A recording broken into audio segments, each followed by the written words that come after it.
Good morning. My name is Susan, and I've been a reading teacher for over 40 years. But most of all, I love books and I love reading. And so I have a book to share with you today. First chapter. The book is called Number the Stars by Lois Lowry, and I'll try to read the blurb on the back for you. 10-year-old Anne-Marie Johansson and her best friend Ellen Rosen often think about life before the war. But it's now 1943, and their life in Copenhagen is filled with school, food shortages, and the Nazi soldiers marching in their town. The Nazis won't stop. The Jews of Denmark are being relocated. So Ellen moves in with the Johanssons and pretends to be part of the family. Then Anne-Marie is asked to go on a dangerous mission. Somehow she must find the strength and courage to save her best friend's life. And there's no turning back now. Well, forgive my Danish pronunciation of words and know that this is a story of hope. Number the Stars by Lois Lowry, first chapter. Why are you running? I'll race you to the corner, Ellen. Anne-Marie adjusted the thick leather pack on her back so that her school books balanced evenly. Ready? She asked her best friend. Ellen made a face. No, she said, laughing. You know I can't beat you. My legs aren't as long. Can't we just walk like civilized people? She was a stocky 10-year-old, unlike lanky Anne-Marie. We have to practice for the athletic meet on Friday. I know I'm going to win the girls' race this week. I was second last week, but I've been practicing every day. Come on, Ellen, Anne-Marie pleaded, eyeing the distance to the corner of the Copenhagen street. Please. Ellen hesitated, then nodded and shifted her own rucksack of books against her shoulders. Oh, all right. Ready? She said. Go, shouted Anne-Marie, and the two girls were off, racing along the residential sidewalk. Anne-Marie's silvery blonde hair flew behind her, and Ellen's dark pigtails bounced against her shoulders. Wait for me, wailed Kirsty, left behind the two older girls who weren't listening. Anne-Marie outdistanced her friend quickly, even though one of her shoes came untied as she sped along the street called Oosterbrogade, past the small shops and cafes of her neighborhood here in northeast Copenhagen. Laughing, she skirted an elderly lady in black who carried a shopping bag made of string. A young woman pushing a baby in a carriage moved aside to make way. The corner was just ahead. Anne-Marie looked up, panting, but just as she reached the corner, her laughter stopped. Her heart began to skip a beat. Halt! The soldier ordered in a stern voice. The German word was as familiar as it was frightening. Anne-Marie had heard it often enough before, but it had never been directed at her until now. Behind her, Ellen also slowed and stopped.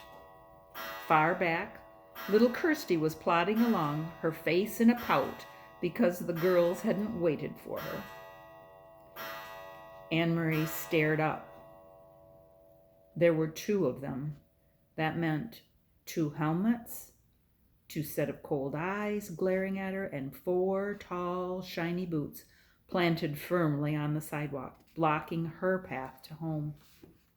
And it meant two rifles, gripped in the hands of the soldiers. She stared at the rifles first, and then finally she looked up into the face of the soldier who had ordered her to halt. Why are you running? The harsh voice asked. His Danish was very poor. 3 years, Anne-Marie thought with contempt. 3 years they've been in our country and still they can't speak our language. I was racing with my friend, she answered politely. We have races at school every Friday and I want to do well, so I... Her voice trailed away, the sentence unfinished. Don't talk so much, she told herself. Just answer them, that's all. She glanced back. Ellen was motionless on the sidewalk a few yards behind her. Farther back, Kirsty was sulking and walking slowly toward the corner. Nearby, a woman had come to the doorway of a shop and was standing silently watching. One of the soldiers, the taller one, moved toward her. Anne-Marie recognized him as the one she and Ellen always called in whispers the giraffe, because of his height and the long neck that extended from his stiff collar. He and his partner were always on this corner. He prodded the corner of her backpack with the stock of his rifle. Anne-Marie trembled. "What is in here?" he asked loudly. From the corner of her eye, she saw the shopkeeper move quickly back into the shadows of the doorway, out of sight. "School books?" she answered truthfully. "Are you a good student?" the soldier asked. He seemed to be sneering. "Yes." "What is your name?" "Anne-Marie Johansson." "Your friend, is she a good student too?" He was looking beyond her at Ellen, who hadn't moved. Anne-Marie looked back too and saw that Ellen's face, usually rosy-cheeked, was pale, and her dark eyes were wide. She nodded at the soldier. "Better than me," she said. "What is her name?" "Ellen." "And who is this?" he asked, looking at Anne-Marie's side. Kirsty had appeared there suddenly, scowling at everyone. "My little sister." She reached down for Kirsty's hand, but Kirsty, always stubborn, refused it and put her hands on her hips defiantly. The soldier reached down and stroked her little sister's short, tangled curls. "Stand still, Kirsty," Anne-Marie ordered silently, praying that somehow the obstinate 5-year-old would receive the message. But Kirsty reached up and pushed the soldier's hand away. "Don't," she said loudly. Both soldiers began to laugh. They spoke to each other in rapid German that Anne-Marie couldn't understand. "She is pretty, like my own little girl," the tall one said in a more pleasant voice. Anne-Marie tried to smile politely. "Go home, all of you. Go study your school books, and don't run. You look like hoodlums when you run." The two soldiers turned away quickly. Anne-Marie reached down again and grabbed her sister's hand before Kirsty could resist. Hurrying the little girl along, she rounded the corner. In a moment, Ellen was beside her. They walked quickly, not speaking, with Kirsty between them, toward the large apartment building where both families lived. When they were almost home, Ellen whispered suddenly, "I was so scared." "Me too," Anne-Marie whispered back. As they turned to enter the building, both girls looked straight ahead toward the door. They did it purposely so that they would not catch each other's eyes or the attention of two more soldiers who stood with their guns on this corner as well. Kirsty scurried ahead of them through the door, chattering about the picture she was bringing home from kindergarten to show Mama. For Kirsty, the soldiers were simply part of the landscape, something that had always been there, on every corner, as unimportant as lampposts throughout her remembered life. "Are you going to tell your mother?" Ellen asked Anne-Marie as they trudged together up the stairs. "I'm not. My mother would be upset." "No, I won't either. Mama would probably scold me for running on the street."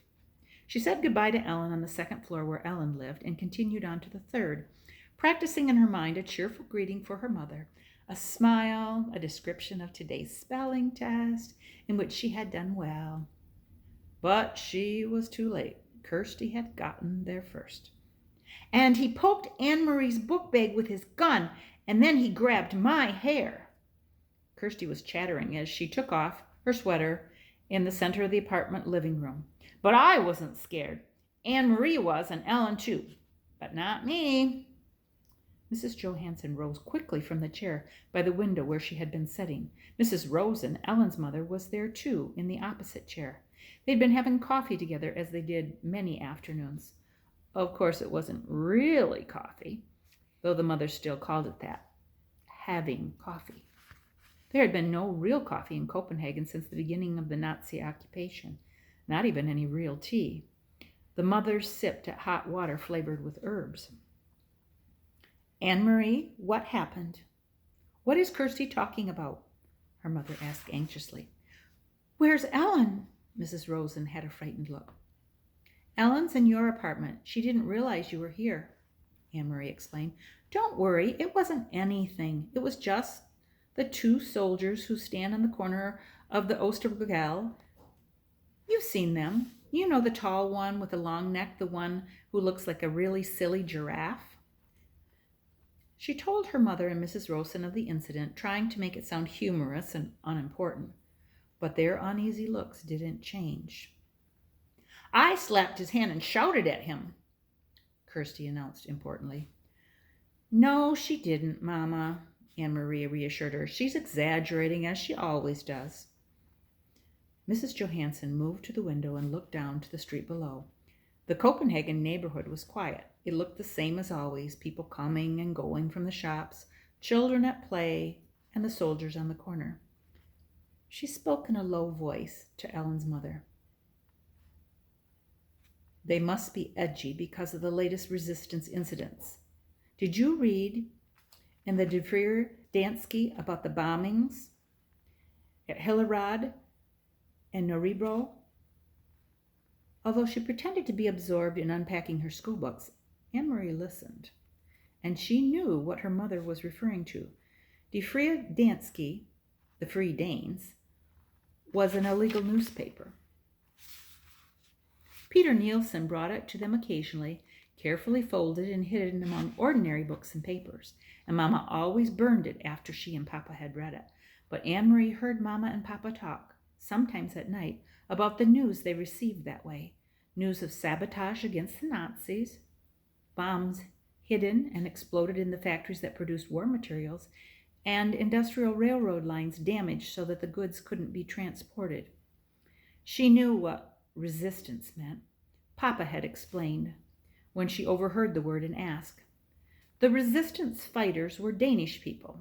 No one knew who, because they were very secret, who were determined to bring harm to the Nazis however they could. They damaged the German trucks and cars and bombed their factories. They were very brave. Sometimes they were caught and killed. I must go and speak to Ellen, Mrs. Rosen said, moving toward the door. You girls walk a different way to school tomorrow. Promise me, Anne-Marie, and Ellen will promise too. We will, Mrs. Rosen, but what does it matter? There are German soldiers on every corner. They will remember your faces, Mrs. Rosen said, turning in the doorway to the hall. It is important to be one of the crowd, always. Be one of many. Be sure that they never have reason to remember your face. She disappeared into the hall and closed the door behind her. He'll always remember my face, Mama, Kirsty announced happily, because he said I looked like his little girl. He said I was pretty. If he has such a pretty little girl, why doesn't he go back to her like a good father? Mrs. Johansson murmured, stroking Kirsty's cheek. Why doesn't he go back to his own country? Mama, is there anything to eat? Anne-Marie asked, hoping to take her mother's mind away from the soldiers. Take some bread and give a piece to your sister. With butter? Kirsty asked hopefully. No butter, her mother replied. You know that. Kirsty sighed as Anne-Marie went to the bread box in the kitchen. I wish I could have a cupcake, she said.